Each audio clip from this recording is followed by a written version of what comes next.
Why I'm running for council, 6 years ago I began this process with running for council in 2007, so for me this is the third time running now, so hopefully the third time lucky.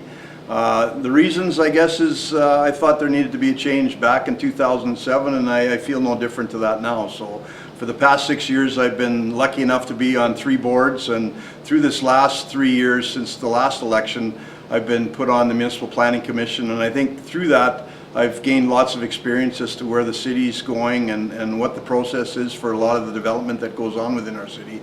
So it excites me that I have this opportunity to do that. I believe I've gained some confidence and gained some knowledge from being on those boards, and I think it would be a valuable asset for the city.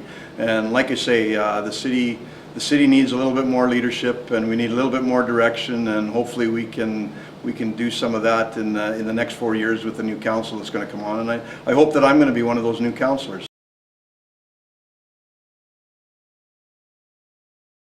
Going back to my first statement there, why I wanted to be in council, I think what I bring to the table is I bring some experience.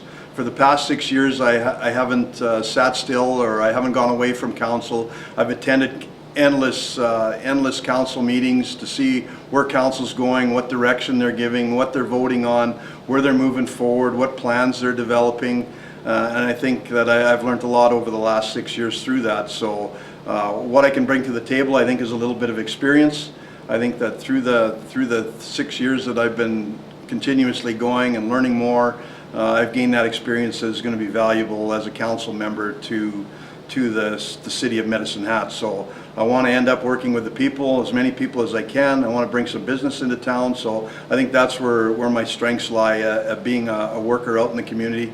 I'm a worker in the field throughout Medicine Hat with my A to Z landscaping, and of course as the general manager of Medicine Hat Minor Hockey. I've dealt with many people over the past number of years, so I'm hoping that'll help in people's making decisions to see who's best to go on council. So that's where I think I'm going with those kind of ideas.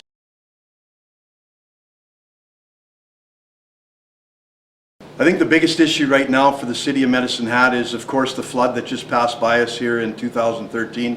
I think flood mitigation, getting people back into their homes, I think that's the biggest issue that should be on the table right now. We got to get the people back in, and we also got to look at not letting this happen again. So we got to work hard, go after the provincial government, make sure they give us lots of money so that we can do this flood mitigation, whether it be building berms, figuring out a process. We've got to come up with a strategic plan where we want to go in the next 3 years. I know that council adopted a motion by Mr. Dumanowski to move forward with the flood mitigation and to get things done within the next 3 years. So if we can do it a little bit quicker than that, you never know when that next flood's going to come, and since we had 3 since 1995, I believe it's a big issue with Medicine Hat people and for the people of the Flats. So the more we can get done, the faster we can get it done. I think that's the best thing for Medicine Hat. So that's one of the big issues. The next one's going to be for the new council and the new offsite levy program.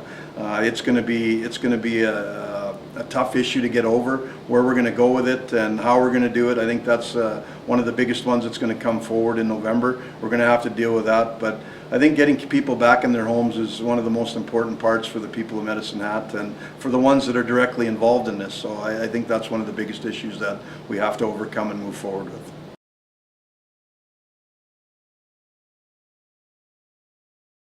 I guess since I'm a hockey player, one of my biggest, I have a couple, I guess, that are big excitements in my youth is when I played hockey in Regina, I had the opportunity to actually win a provincial championship with the midgets.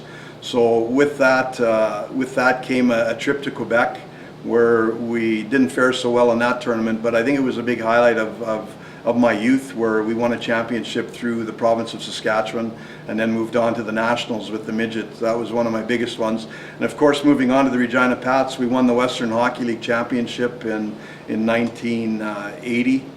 And I think that was one of my biggest achievements in my hockey career at that point for my youth. So as a 19-year-old, it was pretty exciting to represent Regina through the West and go into the Memorial Cup. So those are the two biggest, I think, youth achievements that I had, and my fondest memories with all the guys that I played with. So it was a fun time through my 17 to 19-year-old age bracket, and that's one of my biggest achievements as a youth. So it was the most exciting time for me.